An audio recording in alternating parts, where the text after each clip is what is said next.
सारी चीज़ें जब हम आपसे डिटेल में डिस्कस करते हैं तो हमको एक लेआउट मिल जाता है, हमको एक आइडिया हो जाता है कि हाँ प्लेसेंटा का ये फंक्शन होता है जो बेबी के लिए बहुत इंपॉर्टेंट रोल प्ले करता है। उसके साथ में कुछ इंपॉर्टेंट चीज़ें होती हैं, जैसे अगर आप ऑलरेडी हाई रिस्क कैटेगरी में आते हैं। हाई रिस्क कैटेगरी का मतलब होता है कि आपको कुछ अदर्स अलग मेडिकल डिसऑर्डर्स भी हैं, जैसे कि आपको हाइपरटेंशन है, डायबिटीज़ है, या फिर कोई और मेडिकल डिसऑर्डर है, अनीमिया है। तो ये सारी कंडीशन हाई रिस्क में आ रहे हैं, तो उससे भी काफ़ी इफ़ेक्ट पड़ता है कि क्या क्या बेबी को कॉम्प्रोमाइज़ करने पड़ते हैं, बेबी के लिए क्या हार्मफुल हो सकता है। एंड बहुत ही इंपॉर्टेंट चीज़ हमने ये डिस्कस की थी इस टॉपिक में कि क्यों डॉक्टर्स अवॉइड करने बोलते हैं smoking and alcohol and tobacco का यूज़। जैसा कि मैंने आपको बोला कि जो प्लेसेंटा है उसका बहुत इंपॉर्टेंट फंक्शन होता है। वो कौन सा फंक्शन होता है वो आपको पता होना चाहिए।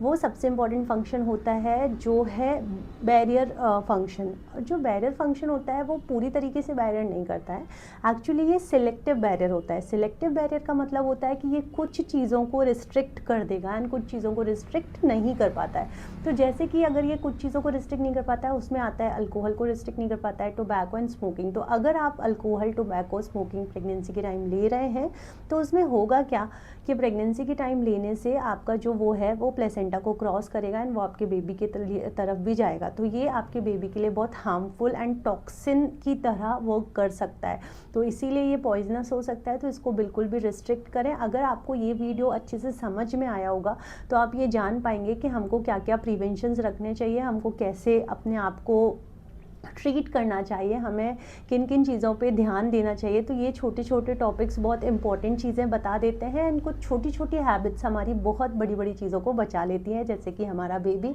क्योंकि हर प्रेग्नेंट फीमेल का, उसकी फैमिली का यही सपना होता है कि एट द एंड हमको एक हेल्दी मदर चाहिए, एक हेल्दी बेबी चाहिए।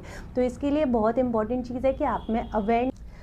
जैसा कि अभी हमने इस लॉन्ग वीडियो में डिटेल में डिस्कशन किया प्लेसेंटा के बारे में एंड उसके इंपॉर्टेंट पॉइंट्स के बारे में, तो इससे ही इंटरलिंक्ड एक बहुत इंपॉर्टेंट टॉपिक होता है जिसका नाम है एमनियोटिक फ्लूइड।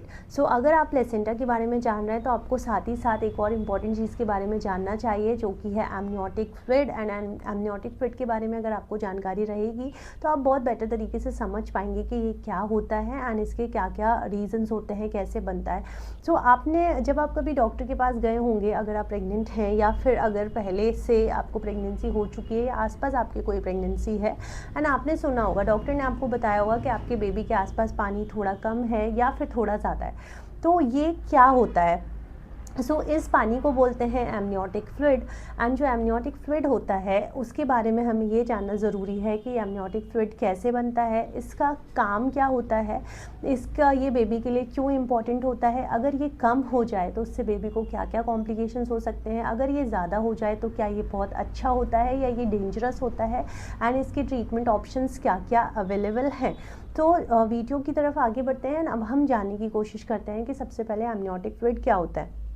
जो बेबी को चारों तरफ सराउंड करता है वो एमनियोटिक फ्लूइड या पानी, सिंपल लैंग्वेज में बोल सकते हैं, जिस पानी में बेबी एमनियोटिक मदर की बूम के अंदर तैरता है उसको एमनियोटिक फ्लूइड बोलते हैं।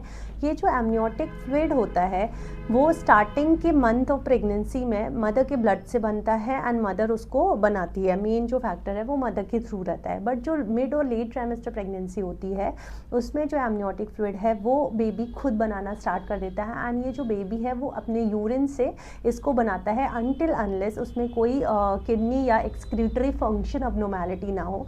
एंड ये जो बेबी है वो या फीटस है वो स्वेलो भी करता है एमनियोटिक फ्लूइड को।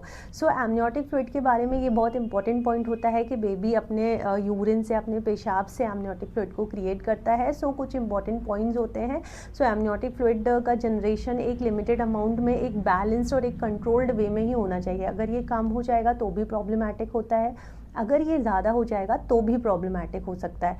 सो एमनियोटिक फ्लूइड जो होता है वो कैसे मेज़र किया जाता है इसके बारे में जानते हैं। एमनियोटिक फ्लूइड जो होता है वो रेडियोलॉजिस्ट या फिर गायनेको ऑब्स्टेट्रिशियन यूएसजी के थ्रू देखते हैं। सोनोग्राफी में हम एमनियोटिक फ्लूइड इंडेक्स को मेज़र करते हैं। सो एमनियोटिक फ्लूइड इंडेक्स का एक मेज़रमेंट होता है, वो यूजुअली 5 to 25 लेके रखते हैं कि अगर 5 से कम है तो उसको हम बोलते हैं कि पानी कम हो गया। अगर 25 से ज़्यादा है तो उसको बोलते हैं पानी ज़्यादा है। बट बीच के रेंजेस भी होते हैं, जैसे यूजुअली हम क्लिनिकल या फिर प्रैक्टिकल सिनेरियोज में ये लेके चलते हैं कि एमनियोटिक फ्लूइड इंडेक्स अराउंड 8 या 8 से ऊपर होना चाहिए। 10 तक इट इज़ एब्सोल्युटली नॉर्मल, अगर 10 से ऊपर हो रहा है तो। एंड 18-19 तक भी ये नॉर्मल कहलाता है। बट अगर इससे ज़्यादा जा रहा है, 20 के ऊपर जा रहा है, तो फिर हम उसको ये कंसिडर करते हैं कि जो पानी है वो थोड़ा बढ़ा हुआ है। तो मतलब अगर हम एक रेंज लेके चलें तो ये 5 से 25 का रेंज होता है जिसको हम कंसीडर करते हैं। सो अगर माइल्ड केसेस हैं जिसको हम कैटेगराइज करते हैं, जैसे कि अगर 3 to 5 की रेंज में है तो वो माइल्ड ओलिगो में आएगा, मतलब पानी की थोड़ी ज़्यादा कमी हो गई। 3 से बहुत कम है तो बहुत ज़्यादा कमी है। और अगर 5 से ऊपर है या 8 से ऊपर है तो वो फिर नॉर्मल भी माना जा सकता है। तो अभी हम ये बात करने वाले हैं कि ये जो कंडीशंस हैं, अगर पानी कम हो रहा है तो उसको मेडिकली हम बोलते हैं ओलिगोहाइड्रामनियोज, और अगर पानी थोड़ा ज़्यादा है तो उसको हम मेडिकली बोलते हैं पॉलीहाइड्रामनियोज। डियर फ्रेंड्स, हम बात करते हैं कि ये पानी इतना इंपॉर्टेंट क्यों होता है बेबी के लिए या फिर फीटस के लिए। तो अगर हम बात करेंगे तो एमनियोटिक फ्लूइड जो होता है वो एक कुशन इफेक्ट देता है बेबी को। ये बेबी को प्रोटेक्ट करता है इंजुरी से, बेबी को प्रोटेक्ट करता है बेसिकली बाहर के एनवायरनमेंट से, टॉक्सिन्स से। तो ये उसको एक मूवमेंट करने के लिए हेल्प करता है, बेबी के ग्रोथ के लिए इम्पॉर्टेंट होता है, बेबी के डेवलपमेंट के लिए इम्पॉर्टेंट होता है। जैसे कि मैंने आपको बताया कि प्लेसेंटा बहुत इंपॉर्टेंट रोल प्ले करता है, वैसे ही एमनियोटिक फ्लूइड भी बहुत इंपॉर्टेंट रोल प्ले करता है बेबी के ग्रोथ में, बेबी के डेवलपमेंट में, बेबी के मूवमेंट्स में। बेबी को कुशनिंग इफेक्ट देता है, बेबी को शॉक से प्रिवेंट करता है, बेबी को इंजुरीज से बचाता है। सो ये एक बहुत ही इंपॉर्टेंट एमनियोटिक फ्लूइड है जिसमें बेबी तैरता रहता है, जिसमें बेबी अपने आप को सराउंड करता है एंड अपने आप को सिक्योर्ड फील करता है। सो अब हम जानने की कोशिश करते हैं कि अगर हमें पानी थोड़ा सा कम डायग्नोस्ड हुआ है तो उसके